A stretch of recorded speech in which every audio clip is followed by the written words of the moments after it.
Nikki Barua, what's your superpower and how does that serve your mission to help others? Curiosity. Curiosity is definitely my superpower. I've been insatiably curious since I was a little girl, and it still serves me well because it doesn't matter what's happening in the world and doesn't matter what I know or don't know. My curiosity has led me to learn new things, unlearn the old things, and find a way to the future. Very good. Flywheel leadership is about discovering and practicing the leadership systems that bring out the best in each of us and our teams. What's a story from your experience that comes to mind that exemplifies exceptional or unique styles in leadership? That's a great question. To me, one of the most powerful stories is actually a personal one, and it's what I observed my mom doing as a leader in her community, in her business. And I was very fortunate to get a front row seat to that growing up. She was a woman who grew up in the, who was an entrepreneur in the 60s, and a time in India where very few women had careers, let alone were business owners and bold entrepreneurs. But she built a business that was totally purpose-driven, and her goal was to empower other women and help them gain financial independence and, most importantly, self-worth. And she designed her entire business on achieving that mission that created lots of jobs, but more importantly, created a lot of confident, capable women leaders. And to me, what that exemplifies is the greatest act of leadership is unlocking potential in others. So cool. What kind of business was it? She started off in education and diversified into many other things from there. But one of the best pieces of the story is that even after 45 years of running a business, no one resigned from her team. They eventually retired, but nobody left her side. And they all, even the person that she had first hired 45 years ago, went on to become the CEO of one of her companies. And so it's incredible just to see what is possible when you just believe in someone and help them find their way. Certainly. That is incredible. Thank you for sharing. You mentioned the exponential divide between AI capabilities and human readiness. Nikki, could you walk us through what that means to you and why that's important? Yeah, look, technology has always disrupted the current way of life, and that's been true forever, from the time electricity was discovered, the industrial age, or the internet. Each time there's been a new kind of technology. It has sort of destroyed the old way, but it's created a better way for the future. A lot more jobs, a lot more opportunity. But during that time of disruption, there's pain, because it changes the way that people are used to, and there's short-term losses, and eventually people get used to the new way and they adapt to that. What's different about AI, though, is the speed and scale at which AI is gaining mass adoption. The internet took almost 30 years for mass adoption. Mobile technology took 10, 20 years. AI is happening in less than 3 years. And that speed is almost near impossible for human beings to adapt to. So while AI continues to self-improve, not only get higher adoption rates, but it's continuously improving its intelligence and its capabilities, while people are still adopting, moving in a linear way, while the technology is expanding in an exponential way. And that's the divide, where AI is speeding ahead and people are getting left behind. And unless we can figure out as leaders how to close this gap, you're going to have people that are ill-prepared for the reality of, the world of work and what happens to their careers and their income. Could you walk us through FlipWork and what you do with your clients, like how you engage and serve them and really help them to the outcomes that they seek? Yeah, simply put, our goal is to help organizations close that exponential divide for their people, right? So any organization, they're used to doing work the old way, and it used to be slower and used to be a lot more manual than it will be in the future. And people, and most importantly, the mindset and habits that people have while they're doing their jobs, they're hardwired because we're used to doing, anyone who's done that same kind of work, if you're in marketing or in sales, you've been used to doing things a certain way that made you successful. That's your formula. And what needs to happen now is requires us to unlearn that same success formula and figure out a whole new way of thinking, of leading, of working with AI at the center. And that's what FlipWork helps companies do, is that we are not just helping them embrace AI or learn AI tools and training. We're actually rewiring how their people think, how their teams work, how their culture operates, how their business process and workflows are, redesigned with AI as a, co-worker in the center. And that's what helps them not only gain a strategic advantage, but they start operating a lot faster. And their people become what I call people squared. Instead of fearing AI, they go from people scared to people squared, where they become exponentially more capable because now it's humans plus machines doing the work instead of just a human alone. So how do you shift that mindset? Meaning, so how do you get a company, a CEO, their team to put aside the fear, the uncertainty, just the lack of knowledge, like at the really early stages? Like, how do you get that kind of just out on the table, put that aside, this is how we're going to approach this? Or how do you get to shift that mindset? Yeah, that's really one of the biggest challenges that companies face and leaders and CEOs particularly face, because how do you get a whole company and every single person in it to stop fearing for job loss and actually be willing to unlearn and then learn new ways? And what we have developed is a new kind of change management method, because the old way used to be outsiders coming in and telling you, hey, you're doing your job wrong. I'm going to tell you how to do it right. And here's a training and figure it out. And if you don't do it, you're out. The approach we're taking is one of self-empowerment.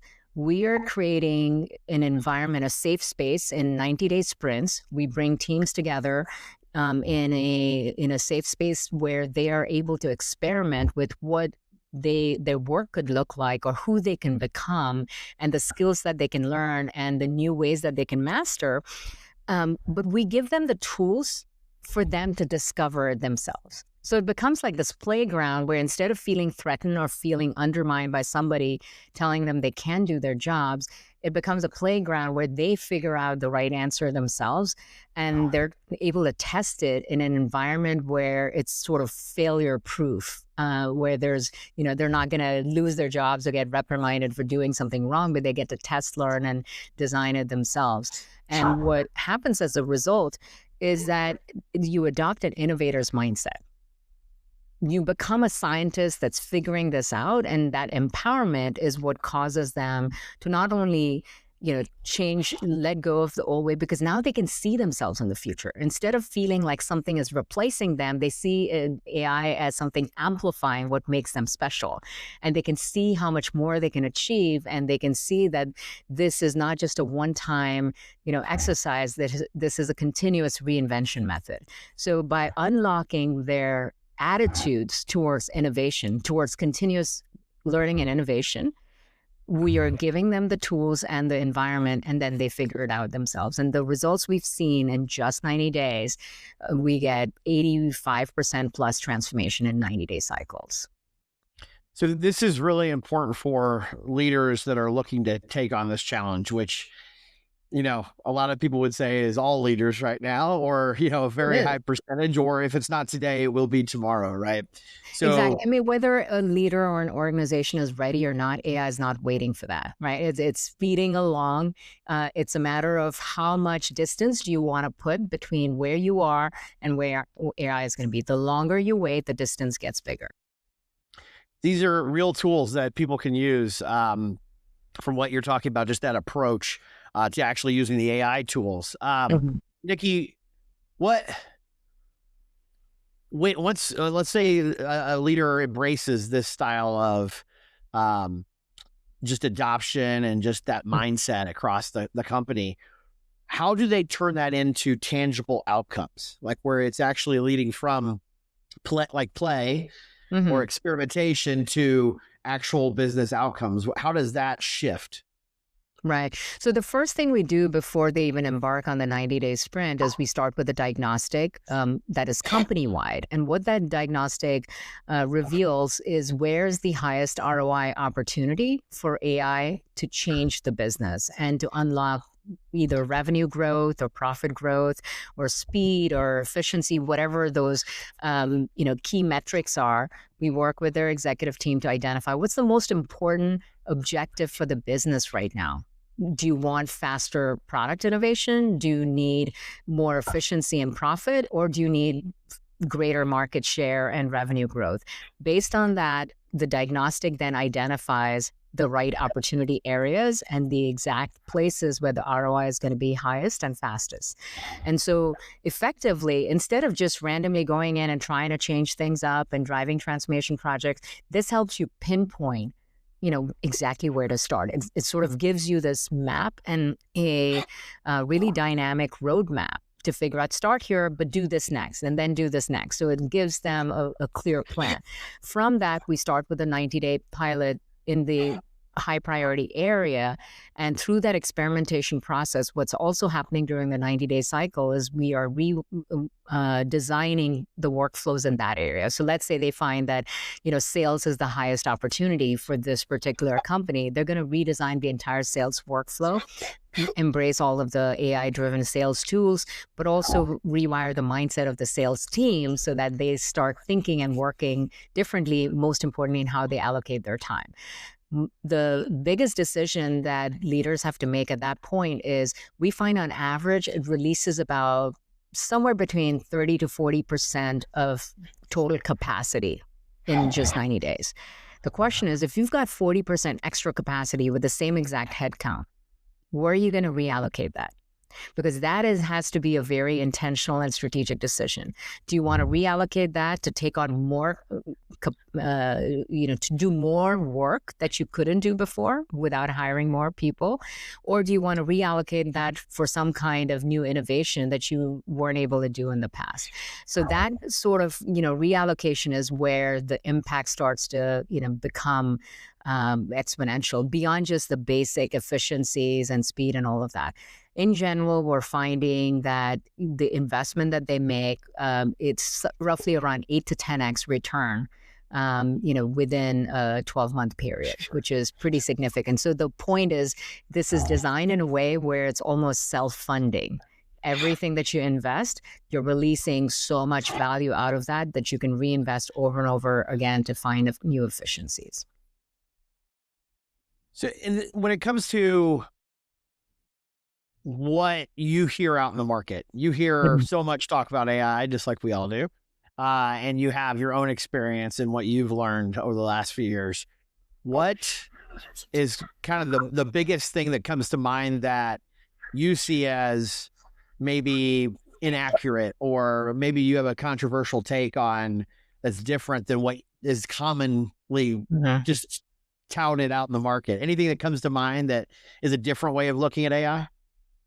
Yeah, well, I think there's sort of two emerging schools of thought, and we've seen over the past few weeks in particular how the stock market has been, plunging wildly on just Substack essays that are causing it to, tank, and various sectors getting affected by that. And the two opposing points of view is, one is a very pessimistic view that's totally doomsday prophecy that, it's going to take away all the jobs. Everyone's going to be unemployed, and AI is going to be our Lord and master. And the opposing point of view to that is a highly optimistic one, that it's going to be total abundance and prosperity, and we'll never need to work, but all our needs will be paid for, and we can become poets and philosophers and painters, right? My take on that is both can be true. What is likely to happen is an extended period of uncertainty and volatility. Eventually, I do believe I'm more on the optimist side. I do believe that really long term that we will see tremendous abundance and prosperity, not just because of higher productivity and GDP growth, but also because AI will give us the ability to solve humanity's greatest challenges, whether it is, curing cancer or solving for, education in other ways, or the climate, so we will have the tools to solve the things that we haven't been able to solve, but we'll also have greater abundance long term. What we cannot escape, though, is to get to that incredible, prosperous future, we are going to have to go through pain in the short term. And the question really is whether the policies are put in place to balance against the pain that is inevitably going to occur, right? When I think back to the COVID times, right, there was a lot of pain, but there were policies that kind of, helped us navigate that as a society. And something similar, hopefully, is put in place. That's the piece that, to me, is the uncertain phase that we'll have to go to. Will the policies happen in time, or will they be too late where the pain and destruction extends more than we need to? Certainly. Nikki, when it comes to that short term, let's talk for a second to the everyday professional, right? They don't own a business. Maybe they have a team they lead in some way, or they're looking to become a leader. What do you see as how they can best handle the short-term pain, getting through that and being able to self-enable, develop themselves, however you want to put it, to weather that kind of short-term pain storm, right? Yeah. First off, philosophically, I think, what's important for everyone right now to bear in mind is nobody can predict what's going to happen. I mean, even the people leading the AI labs that are building the best models are unsure what's going to ultimately happen. And like I said, there's two schools of thought, one which is highly pessimistic, one which is highly optimistic. My advice is prepare for both scenarios. Have like a dual-edged resilience, built in, so it doesn't matter how it maps out, you're able to navigate it. Prepare yourself for that. And the way to do that and to think through this for yourself instead of just taking someone else's word for it is to ask, the right questions. And the questions I would ask is, number one, is your income tied to something that AI will eventually do? So if you are a lawyer and the nature of your work is something that AI, the next advanced AI model can easily do, well, you just ended up without a job or market value, at least. If you're a financial analyst that is building models, well, Claude can already do that, right? So evaluate how much of your income or what portion of your overall job is tied to things that AI will displace. If not now, it will eventually displace. And if that is the case, really start figuring out how you can get to higher value, capability and competency that is irreplaceable. And those are the innately human traits, the things that require things like relationships or judgment or wisdom or perspective. Build those or seek out those opportunities now. Don't wait to be completely displaced and become irrelevant before you start thinking about that. Question number two is, are you in an industry or working in a company that is at a risk or has been successful in business simply because you have customers locked down? Like people that can't get out of contracts. That's why they keep paying your company that. Or it's because there's no better solution, so they're stuck because the friction keeps them stuck. And that's why we're seeing a lot of software stocks and software companies impacted, because what made them successful was that sort of customer lock-in. And if you are working at a company like that or in an industry where that is the case, again, start taking stock of how you move towards something that truly creates long-term value. And question number three, and this is the most, it's the most personal one, is, how much resilience do you have in your personal finances? Are you going to be able to handle let's say 24 months where your income is disrupted. And if you are not there, prepare for it. Don't wait for that to happen and expect policies to take care of it. So I think that's the last piece, is really hunker down and make sure you have the resources to ride out a tough period, should we be in that. I'm not saying that's the prediction, but the point is prepare for the worst case and prepare for the best case. What's the most fulfilling aspect of your work? The most resilient aspect? Fulfilling aspect. The most fulfilling aspect has always been the same thing, is developing people. To me, the best part of being a leader, whether it was as a corporate executive or as an entrepreneur, it's creating jobs, bringing the right people in the right roles, and then making them great and helping them become great. And that seeing that talent potential unlocked is truly the most joyful thing in everything I do. That's very cool. Love to hear that. What's one thing you've changed your mind on over the span of your life or career? I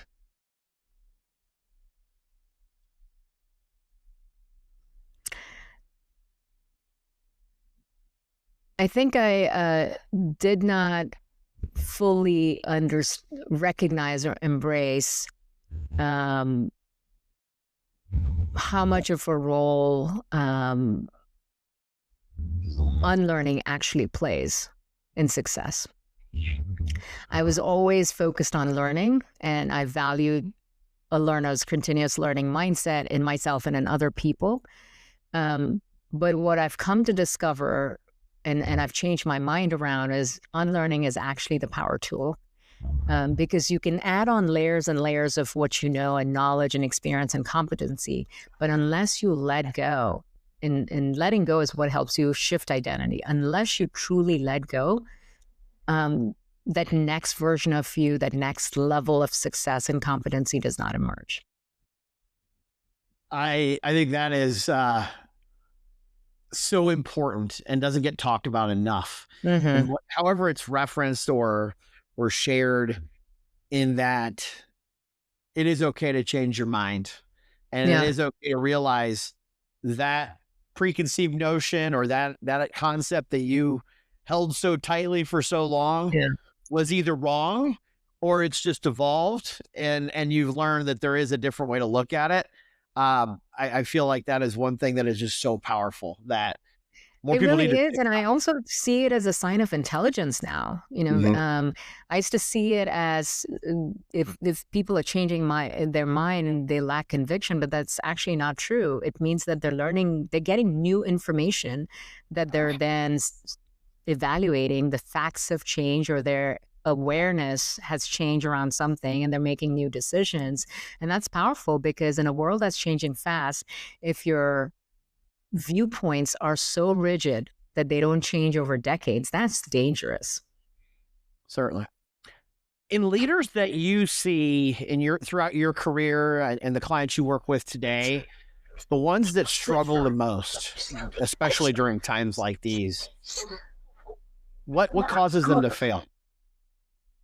Indecision and inertia. And I'm seeing this even right now. It's so clear what needs to happen, which is move in the direction of of where the tsunami is inevitably going to hit everyone. So in times like that, if you're waiting for perfect information or you're waiting for more certainty, you're going to get left behind. And I feel like leaders that are used to slow, deliberate decision-making with more information and really optimizing for reducing risk are actually going to find themselves struggle in this environment, because everything that this requires is walking into uncertainty, walking into the unknown, operating with the risk and moving fast. And to me, it's the indecision gap that is going to hurt leaders. Nikki, what's one thing that we should have talked about that we haven't covered yet? Anything come to mind? I think we've covered a lot of ground. I would say, the one thing I'd leave everyone with is it's an incredible time to be alive. We're witnessing something that, is happening in our generation, in our lifetime. And yes, there's going to be lots of uncertainty, lots of risk, and possibly a lot of pain. But it also opens up the opportunity for every single person and every organization to truly reinvent and become something that was never possible before. We have access to infinite intelligence, and the cost of execution has gone down to near zero. And what that means is you can create anything you want. The only thing holding you back is your imagination to envision something others cannot see, and your bravery to bring that vision to life. That's it. So I hope people are excited about what's possible and leap into this future. Thank you for that high note on the end with where we're at. I do think there's just so much focus on whether it's the change, the doomsday, the wild future that could be coming. It's also great to, thanks for pulling it back to the present and what is important to focus on for so many. So before we wrap, what do you want those you've worked with to say about your impact on them? I hope I help them discover the extraordinary person that they are, that they never saw before. That's great. How can listeners best find you and follow your mission? Well, one, I'd invite people to subscribe to my newsletter. It's called Reinvention Roadmap, where every week I share not just trends and insights on what's happening in the world of work, but also actionable strategies that they can apply right away. You can find that on my personal website, nikkibarua.com, and subscribe to the newsletter, Reinvention Roadmap. For leaders that are interested in learning more about AI transformation that FlipWork does, go to flipwork.ai. And of course, I'd welcome anyone to connect with me on LinkedIn. Very good. Nikki Barua, FlipWork, thank you for sharing today. We appreciate it. Thanks for having me. I was so thrilled to be here. Great meeting you. Thank you.